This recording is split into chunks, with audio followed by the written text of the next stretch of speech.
first proper video in my Travel for Beginners series.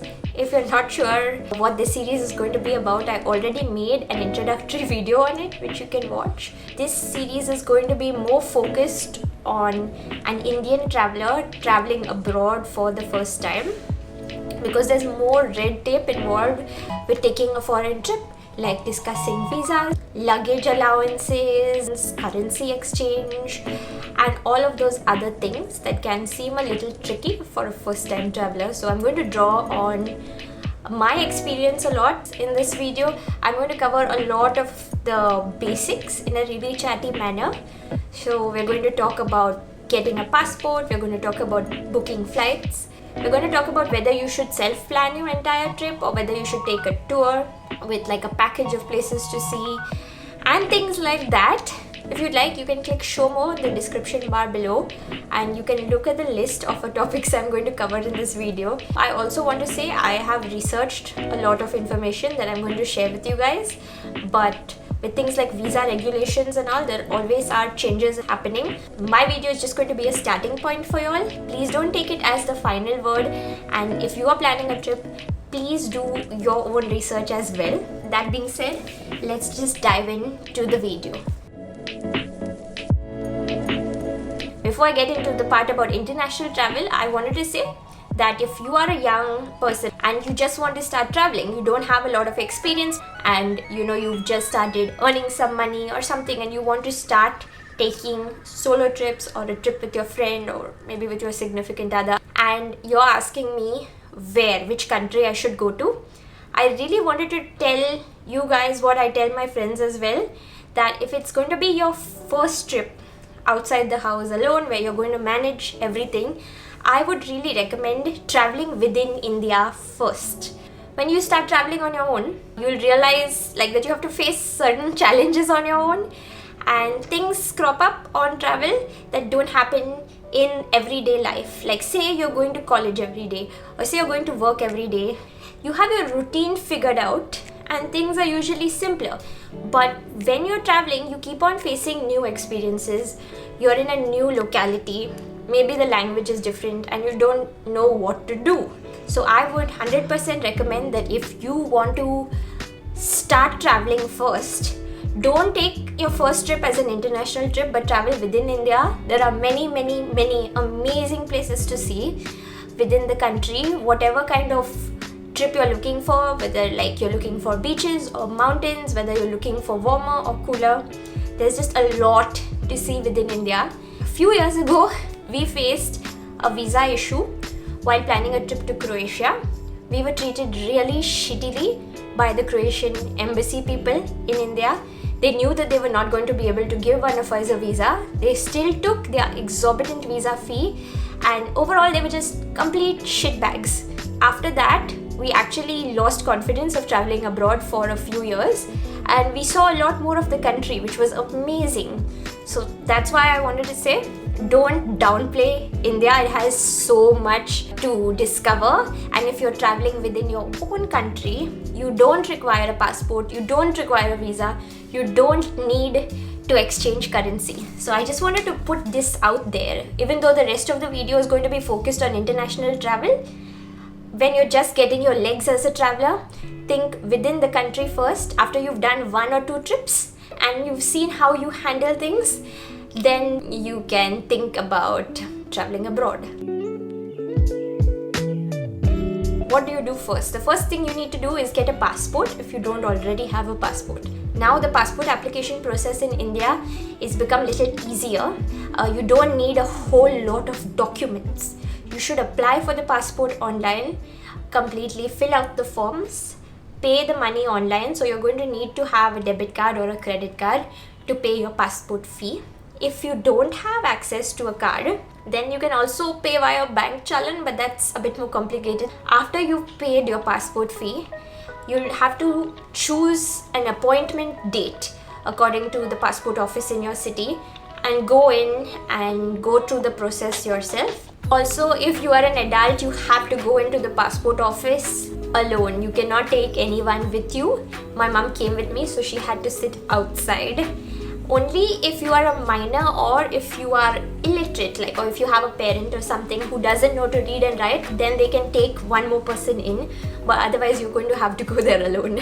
When you go into an Indian passport office now, half of it is managed by TCS, so it's really efficient. Half of it is still managed by government employees, so the TCS part should be really smooth, but sometimes the government employees just trouble you for the sake of it. I wish I had something better to say, because my mom went in for a new passport, I think it was late year before last. She didn't have any issues, but I went in for a new passport just in December 2017, and the government official troubled me for no reason. So if you're in the right and if you have all your documents, they cannot deny you a passport. They have no grounds. But make sure that whatever documents you see online that you need, a school certificate, your like college certificate, some bills, just take everything. After you finish and you pass through and you give your application is accepted. Then later you'll need to do usually 2 rounds of police verification. So one round a guy will come to your house, and the second round you will have to go to the police station. So once both of those are done, you'll usually get your passport in the mail. Dealing with Indian bureaucracy makes me very nervous, and I faced a lot of anxiety while getting my passport. Though it was my 3rd one in my life, but it was the first one that I was getting by myself as an adult. Otherwise my parents have handled everything, and we all know that when our parents handle stuff, we just take things for granted. Before you think of traveling abroad, get your passport done, and then you can make further plans. Now say that all of that's finished and you've gotten your passport, you're thinking about where you should travel to. Visas are a big issue, and so I would recommend for your first international trip to travel maybe somewhere in Asia, maybe South Asia, which is like Nepal, Bhutan, Sri Lanka, or Southeast Asia. A lot of Southeast Asian countries also are there. Like I'm in Thailand right now, and Thailand offers visa on arrival for Indians. Sri Lanka also offers, like, they don't call it a visa, they call it a permit, but you can get it online or you can get it on arrival. They don't hassle you at all. So there's also Cambodia. I also mentioned Nepal and Bhutan. You can travel to these countries without worrying too much about getting a visa. Find out the list on Google, the latest list of countries that allow Indians to enter with visa on arrival, where you don't have to take a pre-approved visa. As of my latest research, there's a list of 58 countries. I am talking about taking your first trip, so I would recommend getting your travel legs in Asia first. Asia is amazing. There's so much to see, discover, eat, and I have been visiting a lot more of Asia in recent years. So say then you've zeroed in sort of on a country you want to visit. I will tell you the factors that I look at when I'm thinking of visiting a new country. So when I'm choosing a destination, I will look at the cost. So the cost of living does include how much it's going to cost to stay there and how much I'm going to need to spend on a daily basis. I get requests for me to share my budget on trips, but to be honest, I don't keep a strict budget. It's not like I go overboard with spending, but I'll usually spend some cash and I'll spend some with card, and I don't keep track of how much I spend on a trip.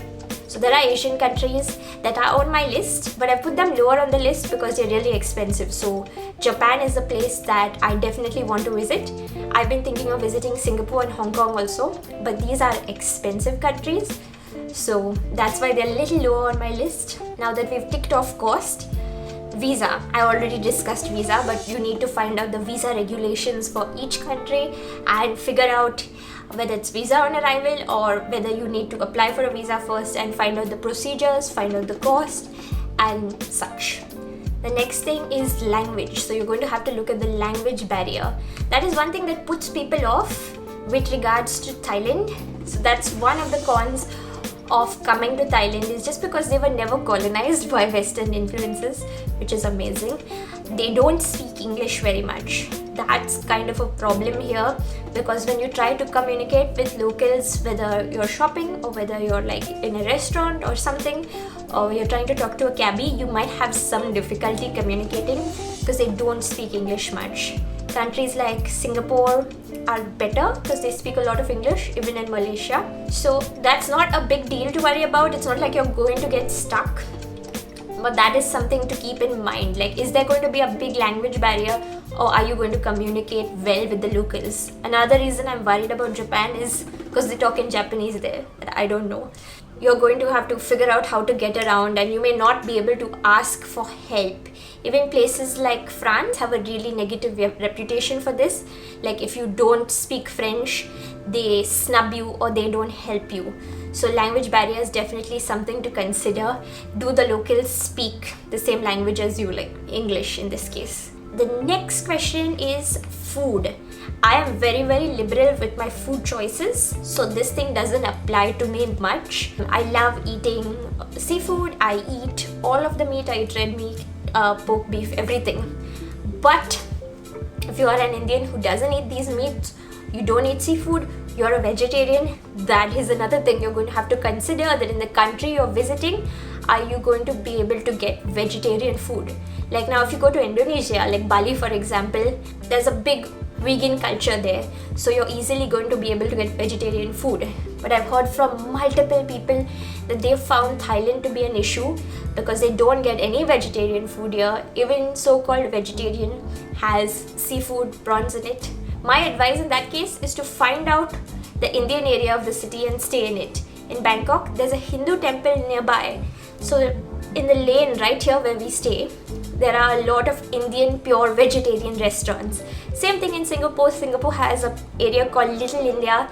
So find out where there are going to be Indian restaurants or Indian people living and stay there. But if you have any certain dietary restrictions, if you don't eat meat, you're going to have to do your own research. Like, does the place you're visiting offer any vegetarian dishes? Even Japan is an issue, I know, and I know vegetarian friends who go there and they just have to buy like fruits from 7-Eleven and eat it because they can't eat any of the local food. But if, like me, you eat all of the food, then enjoy yourself because there's a lot of red meat and seafood available here and it's yummy. And another point I like to take into account when choosing a destination is to check out what the local weather is going to be like at that time of the year. Now, certain countries are going to always be cold, certain countries are going to always be hot, but look at what the weather is going to be like in the months that you want to travel and take that into account. Take into account like what clothes you're going to have to carry. If you go to certain tropical countries, like if you go to Singapore and even Hong Kong to an extent, you have to be ready for rain all the year round. In Singapore, it rains very often. So in that case, maybe you're going to have to carry an umbrella with you, or if you forget to carry an umbrella, don't worry, you'll get it anywhere there. So weather is also something important to research, what time of the year to visit a place. If you are a working person, try to travel at the off-peak season. Try to avoid traveling at times when Indian schools have their summer vacations. Try to avoid traveling the end of December and the New Year, because everywhere you go during those time periods, everything is going to be crowded, everything is going to be overpriced. A lot of hotels and hostels will increase their rates only during the peak tourist season. So if you don't mind the weather of the country, try traveling during the little less, like the off-peak season, and you might like what you see and you won't be like fleeced completely. Now we are going to talk about booking flights, which is another request I've gotten. And I'm going to tell you guys that I don't think I can offer a lot of advice in that area. People have been asking me how to get cheap flights and stuff.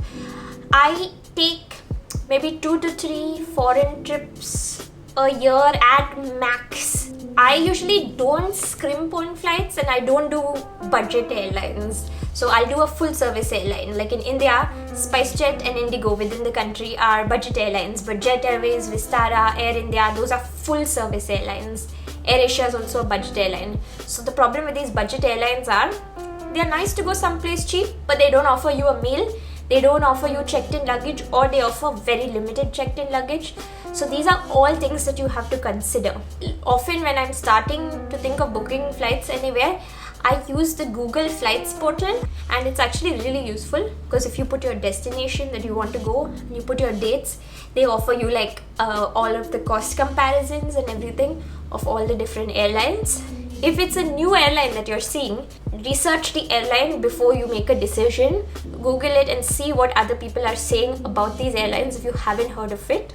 And when you're finding a ticket that's cheap, always look at the luggage allowance. Sometimes they give you a very limited luggage allowance. Since when we are going abroad, I usually travel with quite a lot of things. Like I'll have my camera equipment, I'll have clothing in a suitcase. So I will not go less on my luggage allowance. Like I want 30 kgs.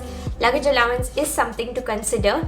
You save a lot on flights if you're able to book during a sale period or if you're able to book months in advance. I know a travel blogger, Shrinidhi, he actually books flight tickets even 2 years in advance, which sounds insane, but if he gets deal tickets, he'll plan a trip 2 years in advance. He'll just get the flight tickets first and he'll figure out all of the other different steps like booking stay and all later on. So that's also something to consider. I know it requires a lot of patience, but yeah, he also has something called an airline blog, which I'll also link below, and he mentions airline deals and airline sales there a lot, so have a look at that. I usually don't look at airline sales very often. I prefer to stick to airlines I know. Like I'll try to book a ticket when Jet Airways is having a sale or something, and I'm just loyal to Jet Airways because I have the frequent flyer jet privilege program from them. I stick to airlines that I know. Also, people have been asking me what can you pack in your hand baggage and what you should pack only in your check-in baggage. When you're checking in online, like doing a web check-in, they'll let you know the things that are not allowed to carry in your hand baggage. Like I know that if you have a power bank, guys, any airport in India doesn't allow you to put it in your check-in baggage. They'll take you off the flight last minute if they find it. So take this very seriously. Any power banks have to be in your hand baggage. But there are a lot of things that you can't put in your hand baggage and you have to check them in. Bottles of any liquid, any toothpaste, any moisturizer and toner can't be above 100 ml in your hand baggage. If you've got big bottles, put them in your check-in. You can't put any kind of knives or even pocket knives or even scissors in your hand baggage. Even if it says it's a travel knife, it cannot be carried in your hand baggage, guys. So you have to put all of the sharp stuff in your check-in baggage. Even if it's just a razor, technically if it's a disposable razor, you can put it in your hand baggage, but if it's a detachable blade razor, you have to put it in your check-in. Be safe, and anything that you're worried about, put it all in your check-in baggage, okay? I have heard that some people travel really light on budget airlines and they don't take check-in baggage, they only take hand baggage. I've never tried that. That sounds very challenging to me. Then there are a whole lot of things that you can't carry. So again, this is something to do a lot of research into and figure out what works for you.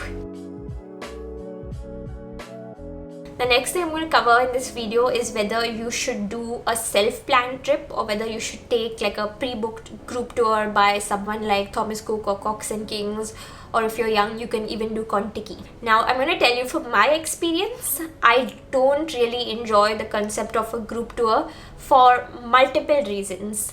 But also, certain people, I think a group tour will work a lot better for you.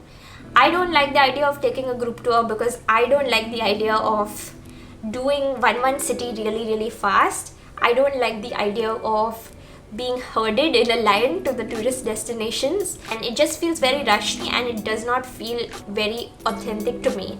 I have never booked a group tour on my own, but sometimes as a vlogger I've gotten to experience different destinations in that group tour format. Just is not my preference because I like to miss out on the tourist destinations. I like to go to the offbeat places and I like to do really slow travel. I like to take my time. I come to Bangkok and I stay here for 14 days and people keep on asking me why don't you see somewhere else, but I like the vibe of Bangkok and I like to take it in for 14 days. If you think you're someone like me who wants to do things on their own time and on their own terms, definitely plan your holiday by yourself and don't be a part of a group tour. But there are certain ways a group tour will work very well. If you're someone who doesn't like handling everyday logistics of things, if you don't like the idea of thinking what should I do today, what should I do tomorrow. If you want something planned out for you completely, say you're traveling with your parents maybe, and your parents are maybe elderly, and you don't want to worry about like how to take them around the place, how to book things, then maybe a group tour will work really well for you.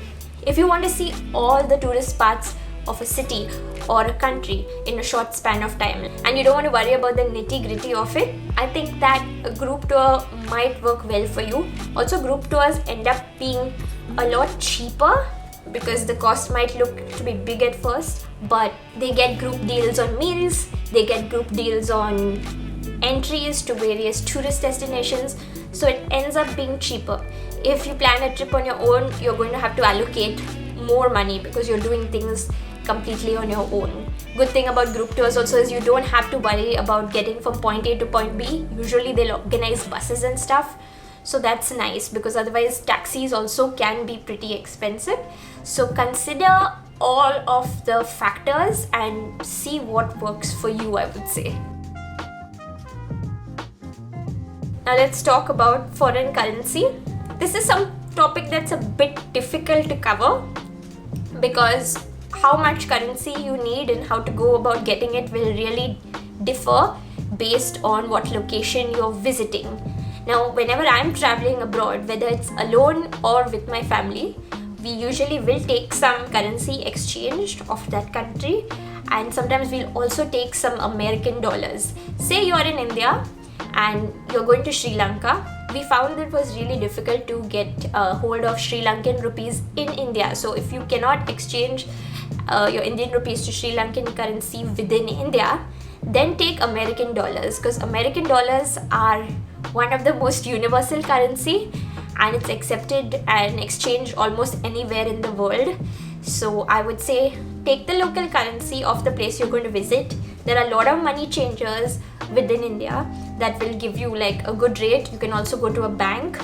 In Sri Lanka, the visa, they accept American dollars. Yeah, they want American dollars for the visa, but when you come to Thailand, they want local currency. Another reason why Thailand is so easy to come to is just because lot of flights are there from India to Thailand, so it ends up being pretty cheap.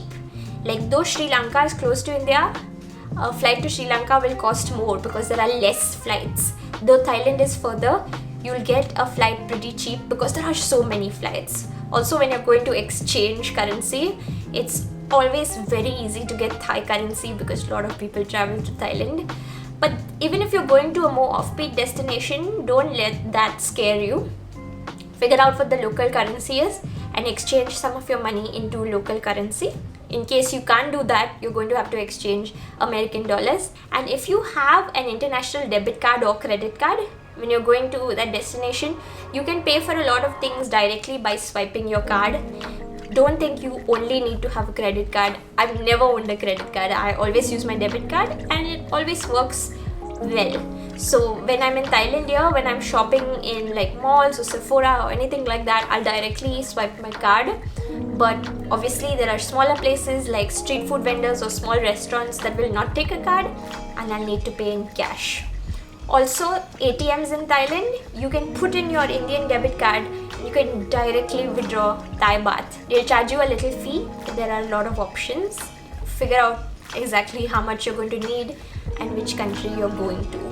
Another thing you're going to have to look into is India as well as foreign countries have different rules about the maximum amount of cash that you can carry. This may not apply to you, but still, if you're leaving India, you're not supposed to take more than 25,000 rupees in cash. Now, if you're entering Thailand, you're not supposed to bring in more than 10,000, I think, US dollars.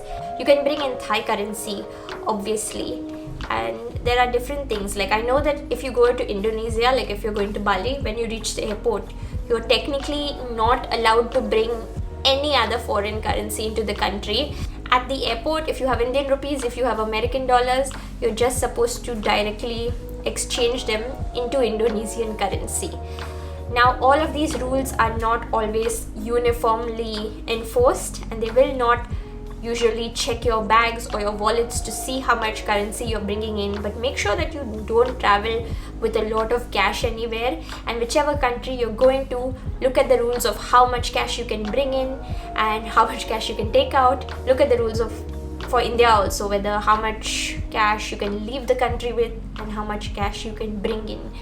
There are also banks that offer prepaid cards that you can directly load with foreign currencies.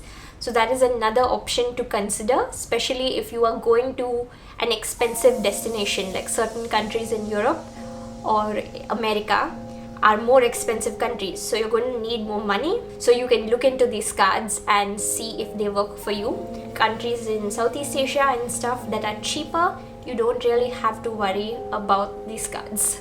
So that is it for my first video on the Travel for Beginners series. We covered a lot of ground. This is a very long video, but if you're planning on taking a trip abroad soon, I hope you found something useful here.